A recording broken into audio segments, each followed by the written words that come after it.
How do you get the Midas touch? You might wonder what goes on behind the scenes of sustained success, but the answer might be simpler than you think. Greatness isn't produced by a single magical performance, it's produced by doing certain things consistently over time. In The Jersey, author Peter Bills explores the secrets behind the All Blacks, one of the most successful sports teams in history, and he goes into how they maintain such a ridiculous winning percentage. He also demonstrates that the culture creates insane athletes who also have good character. But how does that happen?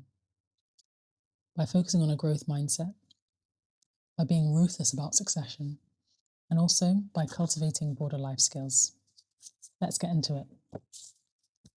The All Blacks are known for emphasizing the importance of managing a mind and developing a growth mindset. On page 121, don't find it. It says that they're striving for excellence, and on page 126, they're described as having an endless quest for self-improvement. They have psychologists and performance specialists to make sure that they never get complacent. And all of this growth increases the ceiling, but it's emotional regulation that increases the floor. And success isn't determined by your ceiling, it's determined by your floor.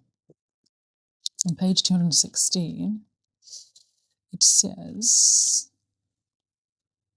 the key to success is just doing the basics well over and over again. And similarly on page 58, it says, the basics are the reason why the All Blacks perform well under pressure. So on an individual level, success isn't determined by your best day, it's determined by your average day. And on a team level, the performance isn't always determined by the best player, it's determined by the average player, or even can be impacted by the worst player. So if even the average players are really high level, you have fewer bad days. And this is why succession is so important, which is what we're going to go into next. As mentioned earlier, a team is only as strong as its weakest link. And this might sound counterintuitive, but if even the juniors are brilliant, the floor of the team is higher. And that's why the All Blacks work so hard on succession. On page 231, it says, the young guys learn best from playing alongside senior quality players. And then on page 290, Gilbert Anoka, the performance specialist for the All Blacks, says, we have to make sure we stay connected to the youngsters. So it's important to replenish and develop the younger players coming through, even if the senior players are really good, especially if the senior players are really good, because good senior players are hard to replace.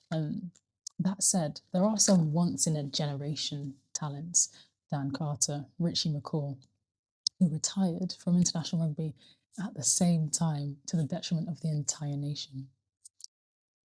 And to be honest, I don't think they've ever been replaced, really.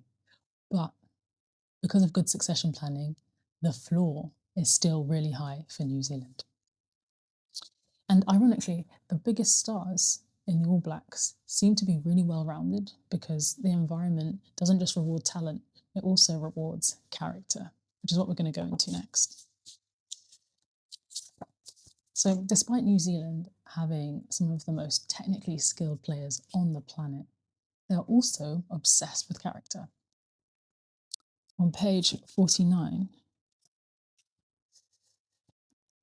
it says, it's important, you need to make sure you're developing as a person. And then on page 98, it says, you've got to have character. And then we've got lovely Anoka coming up again on page 172, who says, character is king.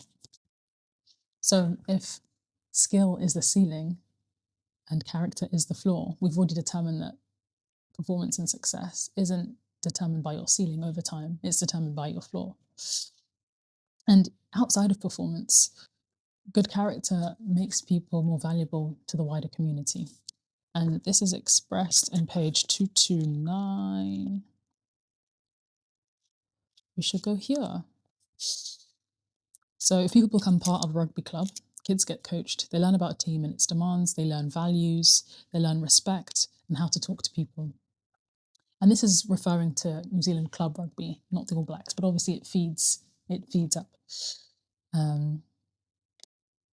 So the environment and culture make people better regardless of what happens on the pitch. And also, they tend to have better life outcomes long after the whistle blows. So the environment and culture doesn't just create insane athletes.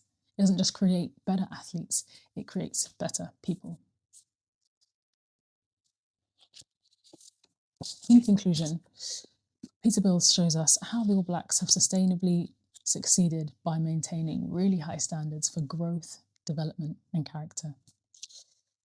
To do this, they've used psychology, really good succession planning, and also the cultivation of broader life skills. All of these things show us that sustainable success isn't about your ceiling, it's about your floor. So if you liked this book about New Zealand rugby culture, you'll probably also like this book by a New Zealand rugby legend from the 1920s, George Napier.